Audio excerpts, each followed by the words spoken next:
कृष्णा, राधे राधे, नमस्कार। बहुत स्वागत है आपका आपके अपने YouTube चैनल आध्यात्मिक टॉक्स में। और मैं विभा मिश्रा हमेशा की तरह ये कामना करती हूँ कि आप सभी पर श्री हरि की कृपा हमेशा बनी रहे। दोस्तों, आज हम बात करेंगे भाद्र पक्ष में शुक्ल पक्ष की एकादशी की कि एकादशी का व्रत हमें किस दिन करना है, 25 सितंबर या 26 सितंबर को। और ये एकादशी इतनी ज़्यादा महत्वपूर्ण क्यों है, इस एकादशी का व्रत किस प्रकार किया जाए कि हमें 1000 एकादशी व्रत का फल प्राप्त हो। तो सबसे पहले जानते हैं एकादशी तिथि के बारे में, व्रत के बारे में और व्रत के पारण के बारे में। तो एकादशी तिथि 25 सितंबर को सुबह 7:55 से शुरू होकर 26 सितंबर सुबह 5 बजे समाप्त हो रही है। तो अब इस तिथियों में संशय है कि व्रत हमें किस दिन करना है। देखिए, हमेशा ही एकादशी का व्रत हमें उदया तिथि में करना चाहिए।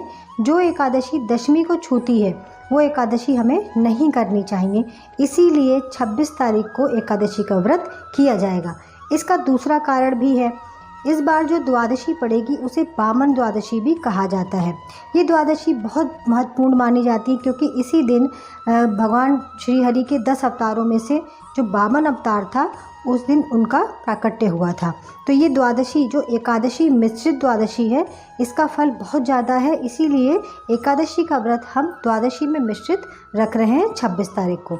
व्रत का पारण जो है आप 27 सितंबर को सुबह 6:17 से 8:30 के बीच में करेंगे तो बेहद शुभ होगा। वैसे मुहूर्त 10:17 तक का है। तो ये तो हो गई तिथि की बात और किस दिन हमें व्रत करना है उसकी बात। अब ये एकादशी इतनी महत्वपूर्ण क्यों मानी जाती है? देखिए, द्वादशी तो हर एकादशी की बात पड़ती ही है, लेकिन इस द्वादशी पे, वामन द्वादशी पे कहते हैं कि भगवान के वामन अवतार का प्राकट्य हुआ था और इस दिन अगर हम व्रत पूजन जो करते हैं, दान करते हैं, तो वो बेहद ही फलदायी माना जाता है और हमारी कोई भी मनोकामना जो है वो पूर्ण होती है। इसको परिवर्तनीय एकादशी क्यों कहते हैं? कहते हैं कि जब भगवान चतुर्मास में शयन करने जाते हैं तो भगवान इस दिन इस एकादशी पे करवट लेते हैं। जब करवट लेते हैं, इसी कारण इसको परिवर्तनीय एकादशी भी कहा जाता है।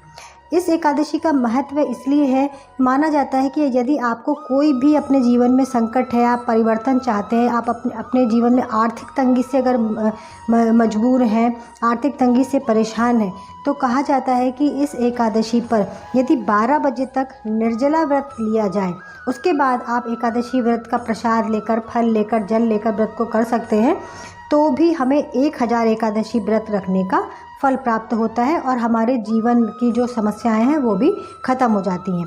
अब इस दिन जो है एक विशेष उपाय आप कर सकते हैं। यदि आप अपने जीवन में कोई परिवर्तन चाहते हैं, किसी चीज़ से अगर आप परेशान हैं, अपने पारिवारिक संबंधों से, अपने आर्थिक तंगी से, पैसे की कोई परेशानी है, स्वास्थ्य की कोई परेशानी है जिसमें आप परिवर्तन चाहते हैं, तो आप क्या कर सकते हैं इस एकादशी पर?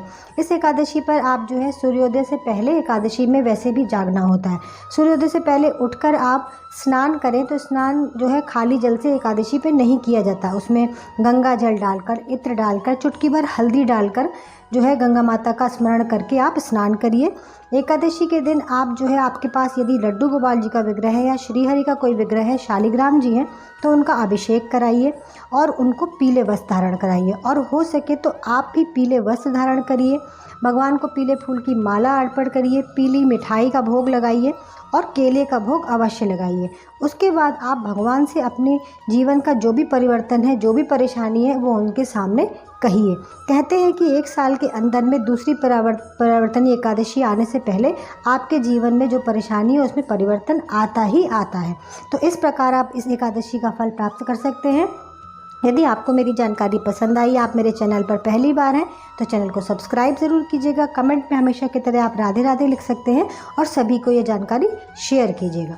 धन्यवाद।